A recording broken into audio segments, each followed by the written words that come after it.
All right, I think this is working. Pretty sure the microphone is working. All right, today I answered a question on a forum. I was telling you this a second ago. That said, do you repair in front of the customers or do you kind of go in the back? And it was kind of really split on these repair forums. And I said that I start every repair with, come on back and pull up a chair. And that sometimes I even make the customers go on YouTube. Happen. Yeah, exactly. And so, so this is Sam, and you've been here before. Oh, what's your name? Mac. Mac.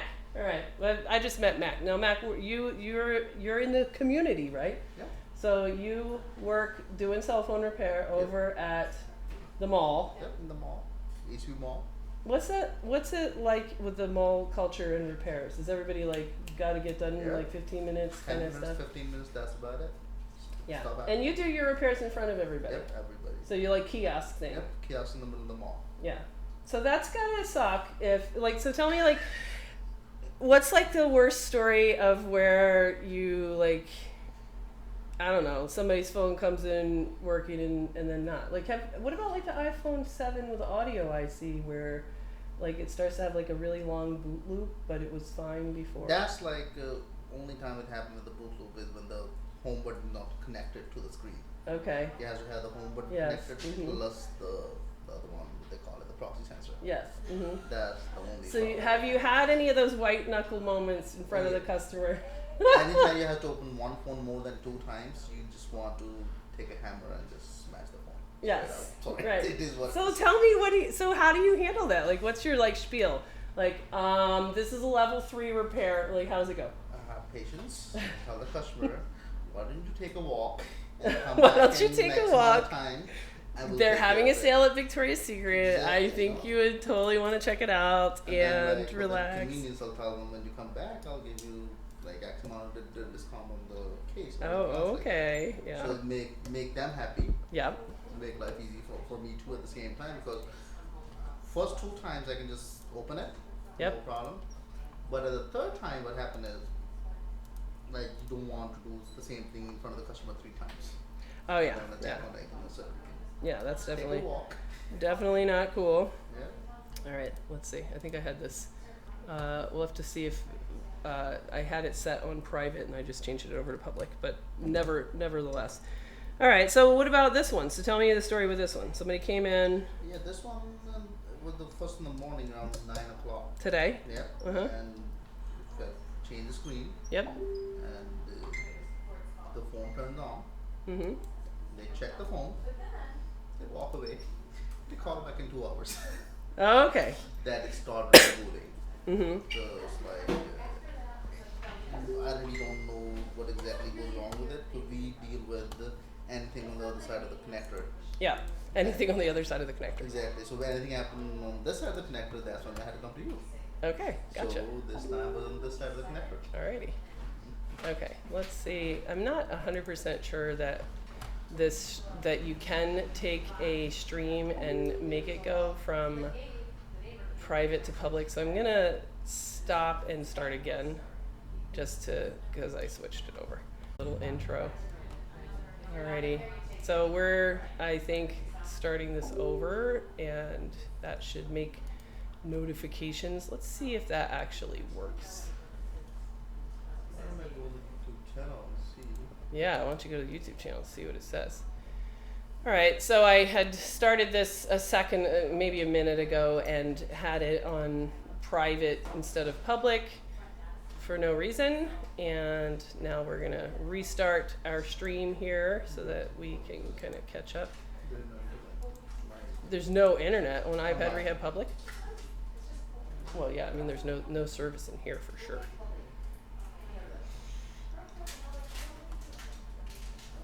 Yeah, let's see. I spent 5 hours on the phone today, says Mark, and even had it fully booted once. And now it's a 60 milliamp piece of shit. Yeah, that sucks. That sucks. That definitely sucks. All right, so I see Dragon Steve says hello, which must mean that this must be live somehow, so we'll go with that. Yeah, 6 people are around, so I guess that works. All right, so we'll kind of restart a little bit of background. So this is the third time I've told you the same anecdote, which is that I answered a post earlier this morning that I thought was funny on one of the forums that asked about, do you do repairs in front of people or kind of around the back? And I'm a big fan of doing repairs in front of people, especially the local people. I love our local people. I love getting to know the coaches and the people that cut your hair and the people that fix your car and the people at the grocery store. I love it. And almost all of my repairs locally start with, come around back and pull up a chair. And I answered that and said that, and sometimes I even make them go on YouTube. Yeah. So it's true, right? So we just met. Obviously. Yes, we just met. And so this is Mac. And he is, so your local community buddy, and we get, have you been here before? I've been here multiple times. Yeah. Okay. I mean, I don't think, have we met before? We never met. Okay. Yes. Phew! We never met, but I've been. But you met Sunday before. Yep. Yeah, okay, right. So, so we fix stuff like, like little accidents and stuff for you guys, for the guys that fix in a zip, the guy at Genius Repair, and it's kind of a local community that I think is a really great symbiosis, so that it doesn't feel like super competitive. I mean, you guys are at the mall with a kiosk and you've got that corner nailed down. Anybody that needs a quick fix? You don't let anybody pass. You don't let anybody pass. Now, what is it like? Because I think you moved, but you were right across from the Apple store. Right now, we are literally from the Apple store. Like, you walk out, the first thing you see is our kiosk. How many people come by with like the gray flickering bars, touch disease that Apple is telling them, like? Yeah, I have one customer come yesterday. Like, she had a iPhone 6s and the charging port was out. Yeah. And they tell her there's nothing they can do, and they don't know anybody who can do anything about it. So buy the phone. So even locally here in Victor, they don't say, we can't, do anything. Yeah. We can't. No, but not even that. They don't? The problem is that she has to understand. There were people in there before. They used to do that. This girl used to work there. She'll walk out with them and tell them, let them do it.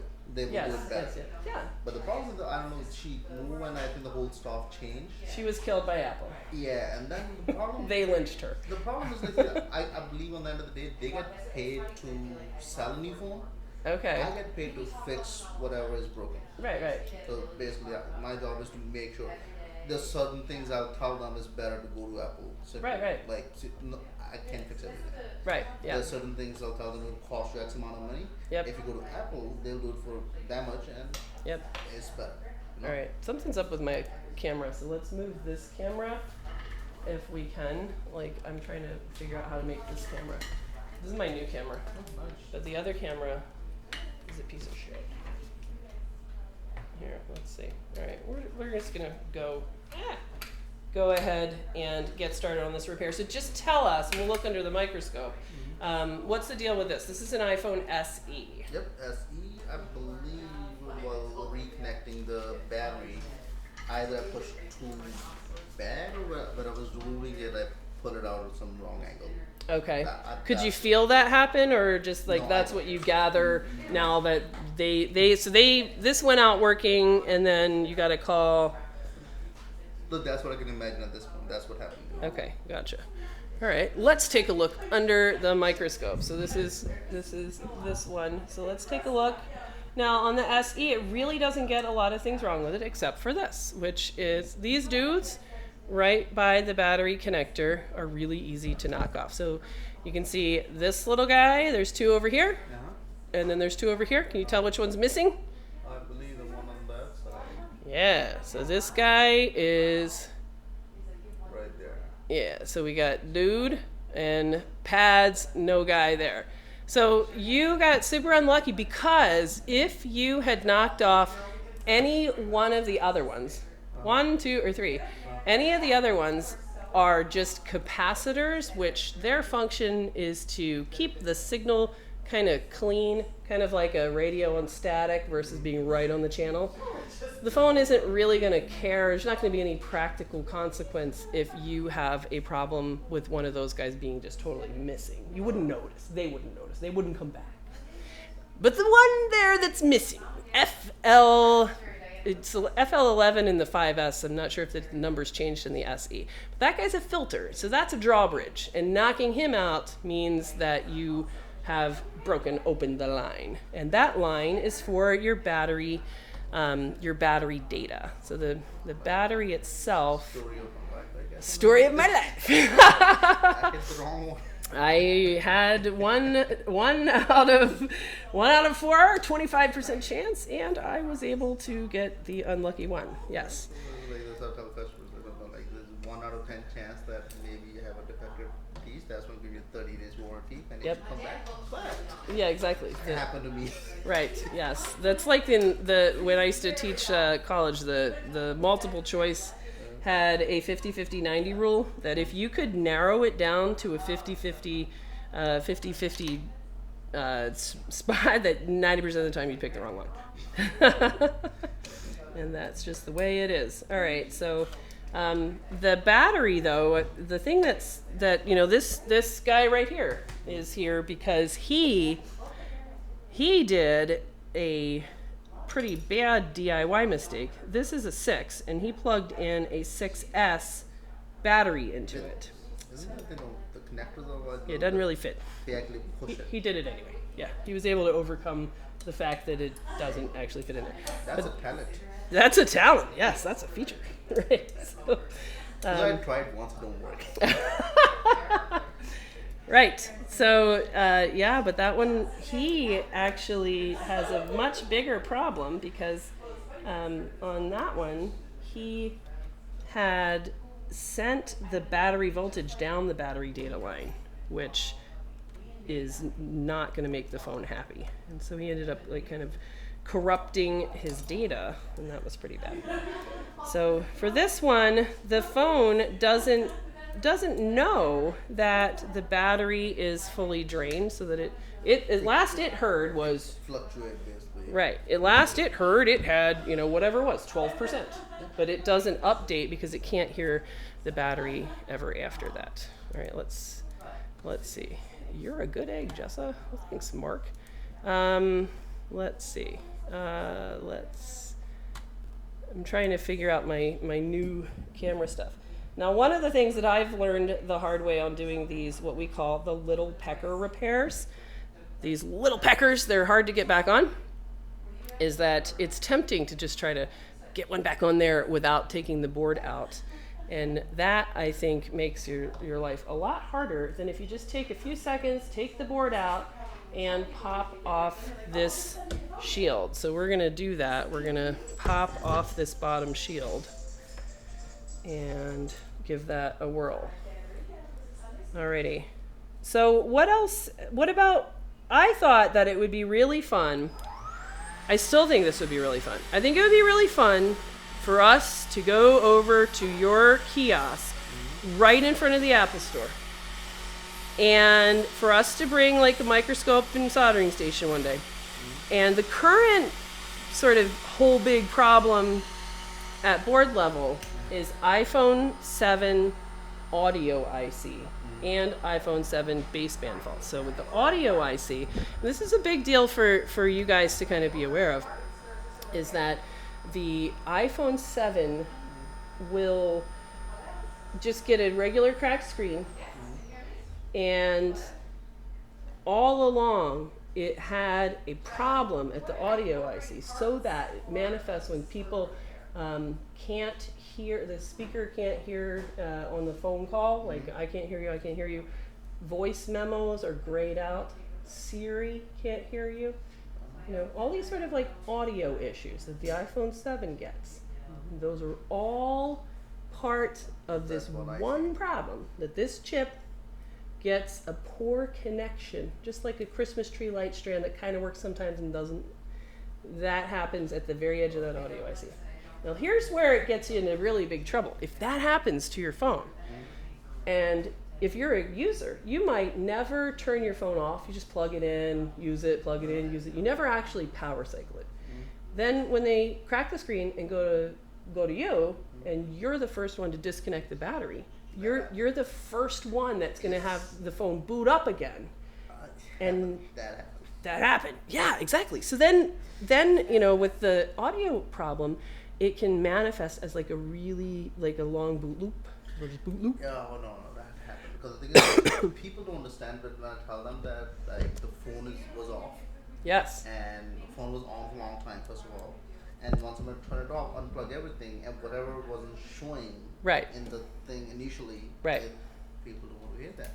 That's the problem. No, you caused it. They are always right. It's fine until you got until you opened up that phone with your tools, with your screwdriver, with your dirty screwdrivers, with your giant ham hands banging stuff in there. Yeah, you owe me a new phone, bro. There's the Apple Store. Go buy me one. Yeah, well, that's the thing. So if you go to the Apple Store with any of those problems, it would be more of the same, which is we can help you buy a new phone. So I just think it would be hilarious to hang a little sign that's like, are you having any of these issues? Just stop in here real quick. Wouldn't that be hilarious? I think we should put a sign. Yeah, I think we should too. Especially like before Apple had they now have the like multi-touch repair program for their touch disease, but it used to be that they did nothing. I think it would have been really funny back then. All right, so here's the secret of this job: puffy pillows. So this job is either easy or hard, and it's easy if you take that time to do that surface prep, and it is hard if you do not. All right, so let's clean that off, and we're going to stick another one on there, and then this one's going to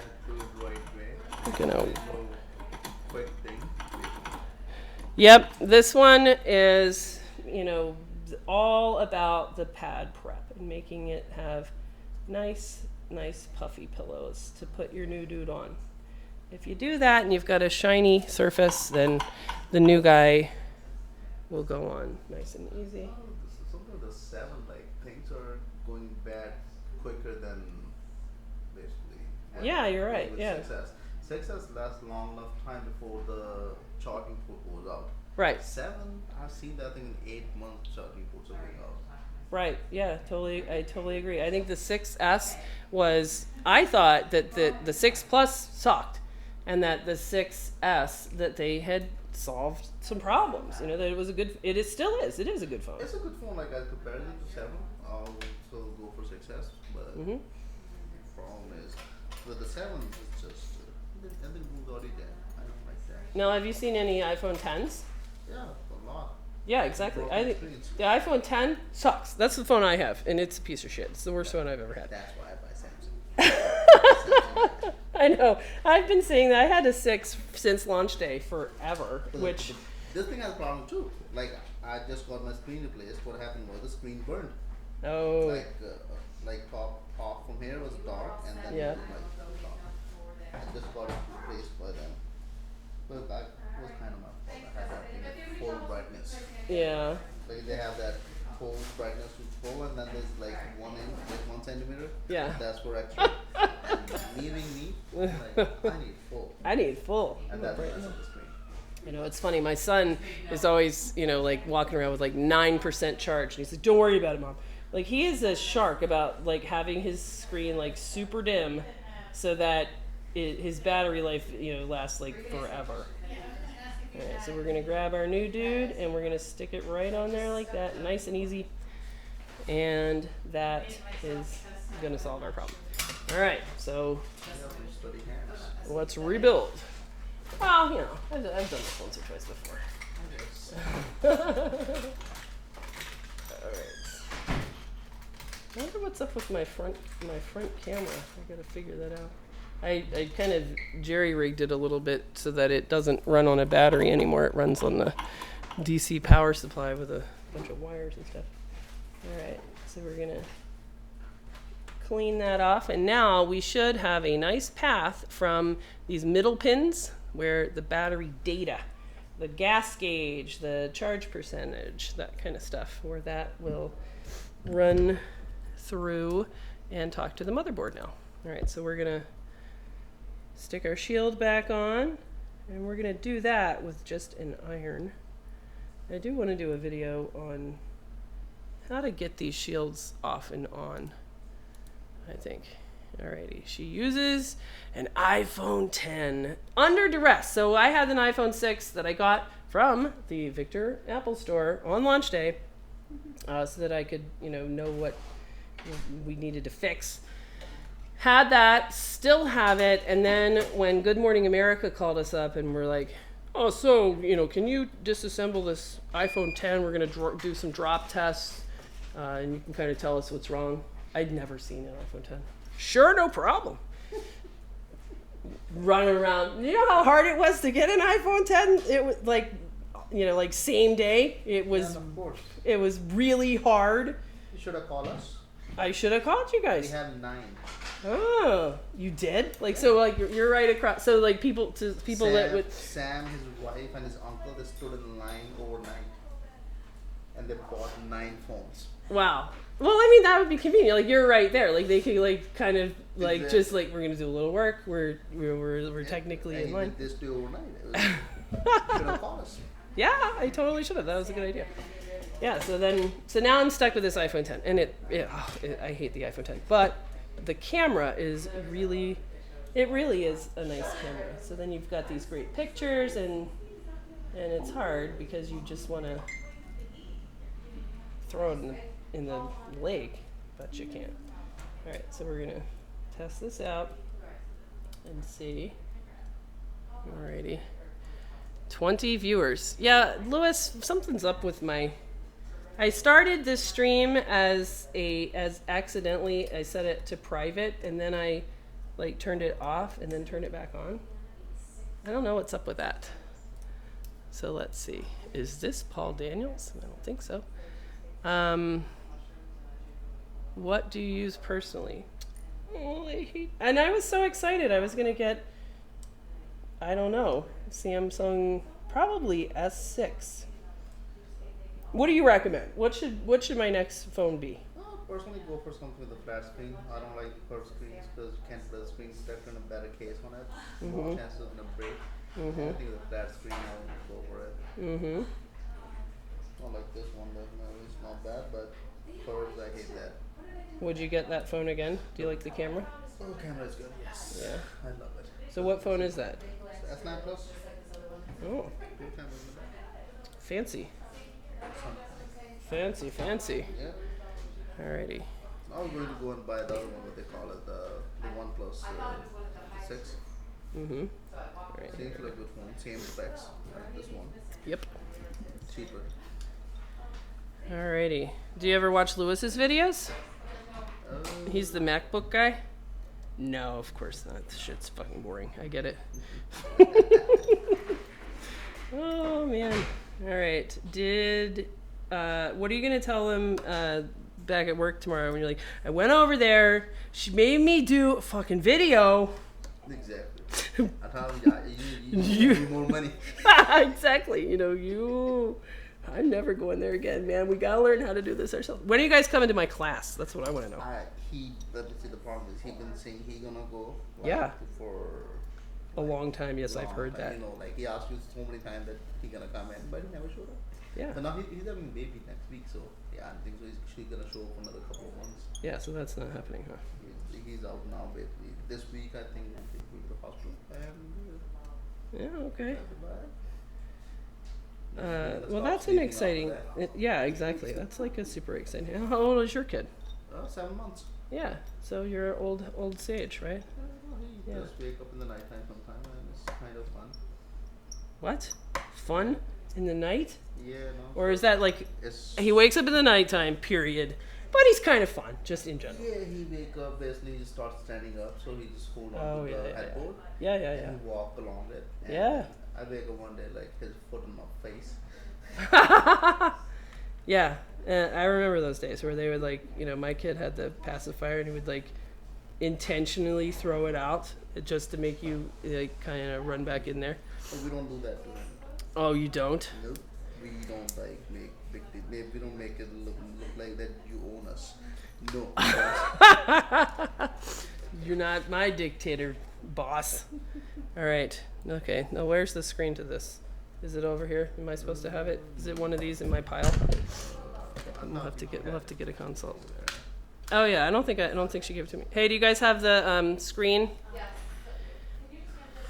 I don't know why I even try to be an associate of yours. Landrex for the wind. Yeah, it was pretty sad. Poor Paul Daniels. He's a guy, hardworking dude, fantastic dude in Australia. And he has made an amazing piece of software that will show you every component and what it connects to on a MacBook board. Oh, nice. Yeah, really great. And he even did it for free. And it's called Open Board View. You know, but there's this old one from the 70s called Landrex. And so Lewis did a stream last night where, you know, one of these guys was like, no, I like Landrex. What? Landrex? That would be like saying, like, I like black and white TV. It's fine. It's totally fine. All right, let's see whether or not this is going to charge. Now, without that filter on there, it's going to boot loop, right? All right, so we'll see what the deal is with it now. So this dude is a USB ammeter, which you guys should have if you don't already, to diagnose charging problems and to prove to people, like when you do all of the little belly button clean outs of the charge ports, to prove kind of a before and after to people that the phone is charging or not. All right, so we're gonna look at this number and we can see that if it is close to 1-ish, that means it's charging. So right now it's charging, but it was always charging because this wasn't a problem of charging. This was a problem of battery data reporting. All right, so now we're going to see, all right, so this thing now knows that it's at 64% battery, which is likely true. And it is consuming relatively normal charging current, so that means charging system is good and reporting system is also good. Let's see if this camera can pick that up. I'm not really sure. My dog's chewing my pants off of my person. Oh, that sounds like an interesting problem to have. Let's see. Oh yeah, wake that sucker up. How about that? All right, so it's gone up to 65. I don't even know if I set this on auto. Probably didn't. There we go. All right, here we go. All right, so now this is really kind of the measure of success.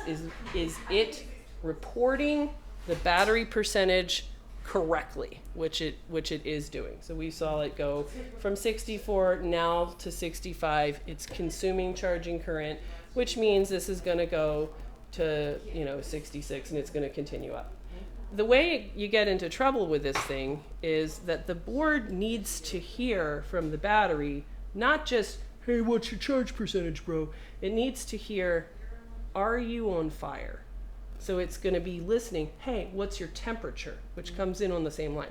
If this battery can't say, I'm good, and report a temperature reading, if the board can't hear that, it will ask, hey, what's your temperature? Hey, what's your temperature? Hey, what's your temperature? Hey, what's your temperature? And then it will say, I gotta assume we're on fire, and then it will just, cut off and boot loop. And you can kind of tell that because you'll get these erratic battery percentage readings where it's like it doesn't know. That's exactly what happened. Yeah. So, and keep in mind though that this problem on this device was that missing filter, but that line goes down into the flex and into the battery.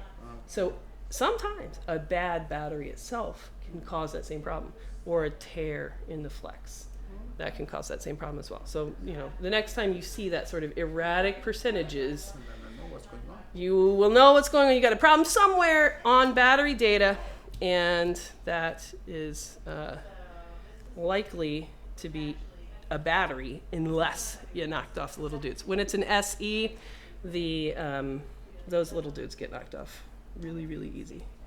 So we will finish this up and we will get you out of here, and you'll be able to go back to work. I really need to magnetize this shit. All right, let's see. I'm just gonna go home and fry some chicken, that's all. You're gonna go home and fry some chicken. That's about it. And that's about it. All right. Louis Rossman, send me a rose gold A1534. I don't even have to read the rest of that because that's definitely not happening. All right, let's get these. Our iPad that's do the same thing every couple of days, like it every time. What iPad? iPad 3. An iPad Mini 3. It does the same, but the thing every time it goes off, it reboot and delete everything out of iPad. What's the history of it? Basically, it's was missing screen basically. I bought it from somebody for like $10. It was 128 gigs. Did it have any water damage? No. Did you look at it under a microscope? So what happened was like I put on a new screen on it. Yep. And a digitizer. It turns on. Everything looks normal. Yep. But every time you update it, it deletes everything. That's one. Okay. And once a week, it'll just delete everything automatically. Huh. I'll bring it to you guys. That is a very interesting problem. And I'll bring it to you. Have a look. Yeah, that sounds, kind of software-y, but let's take a look. Physical exam would be step one on that one, I think. All right. Let's see. Now, I'm sure as soon as you get back to the shop, you're going to put that little bracket back on there for that. I'm going home. We're just going to put a little bit of fried chicken in there. It should be fine. Hold her down. I'll put it on tomorrow, baby, once we get back. You and I both know that bracket is been swept up on the floor of the mall right now. Yep, it's good. That one is gone. We have a lot. Enough.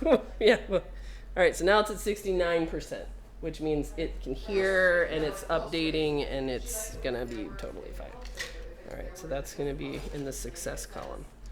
Alrighty, but I like this stream because I think that what I hear when people come to the course is like, how do you deal with competitors and stuff, and I think you work with them. I believe that's the only way to work in today's market. At the end of the day. Yeah, I mean I think that the whole industry needs to support each other, and that if I want for this customer to be happy going to you.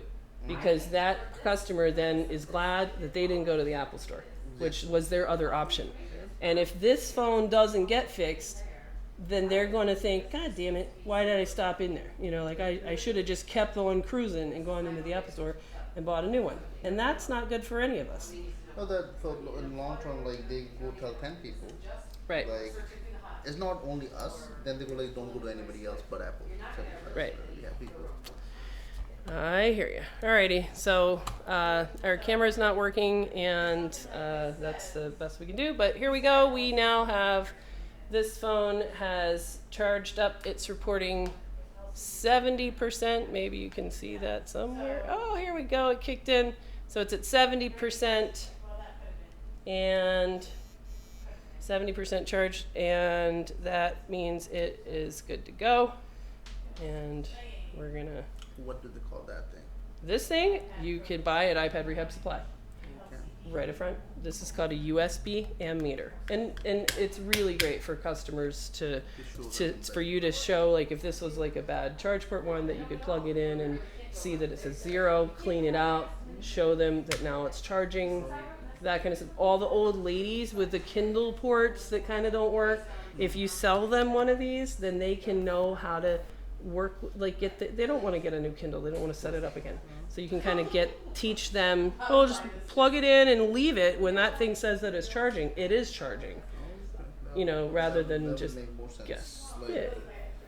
Yeah, and it helps you to kind of just do more of your pre-check-in process to make sure, I do this with every phone that walks in here. Does this phone have a charging problem? No. Okay, then it needs to go back out, not having a charging problem. For the phones, so sometimes phones come dead basically. So that's how we know exactly without turning it on. Just plug it in and see if it's taking charge. It is a good way to kind of differentiate something that just has a bad screen, something like that. Alrighty, so there you go. You can go up front, and we will see you next time you guys fuck something up. Will you turn it off? Huh? Yeah, I just turned it off. I turned it off. I hit power off. Make sure it was very nice meeting you. Nice meeting you, and hopefully I'll never see you again. For this one, then. All right. Else, yeah. Alrighty, there you go, and that is it for our stream, because our front camera, I believe, is still... Oh, nope, there's front camera decided to work, so that is it for us, and hopefully you guys will make friends with your local competition. There's plenty of work to go around. Support each other. If you're the board repair guy, help these guys get out of trouble. It's good for you, it's good for them, and I think that that's the best way to kind of have a nice symbiosis. At least in a small town, it works great. I don't know, big cities where it's ultra competitive, you guys just have to kind of fight to the death. But in a small town, you know, this is working out great for us.